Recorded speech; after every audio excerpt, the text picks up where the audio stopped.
Let's journey back to the time of French colonialism, where the social roles and opportunities for women in Ivory Coast began to significantly change.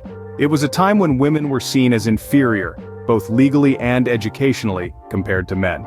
A time when the cultural traditions and practices of different ethnic groups played a major role in determining a woman's status. But as we moved into the 90s, the winds of change began to blow. A wave of legal and educational improvements swept across the nation, opening doors for women to step into higher positions in business and government. The struggle for gender equality in Ivory Coast has always been closely tied to education. With a higher literacy rate among men compared to women, the need for an equal educational platform became more apparent. And so, the government took the initiative to provide more free schools and supplies, ensuring both genders had an equal chance at education. However, the road to equality is rarely straight and narrow.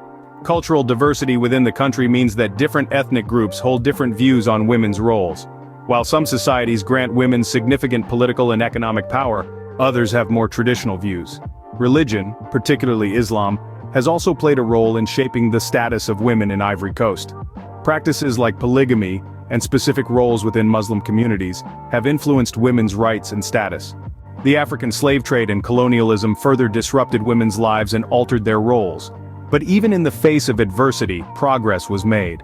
Colonial legislation and decrees brought about changes such as the protection of women's rights and the recognition of monogamy as the only legal form of marriage. Education, once a privilege available only to a handful of girls, was expanded by the French government and Catholic missions. This marked a significant step towards equality and women's empowerment in Ivory Coast. In conclusion, the status of women in Ivory Coast has been a journey of continuous evolution and change. From the days of French colonialism, through the social, cultural, and religious influences, to the legal and educational improvements of the 90s, women in Ivory Coast have faced and overcome numerous challenges. And while there is still work to be done, the progress made thus far is a testament to the resilience, courage, and determination of the women of Ivory Coast.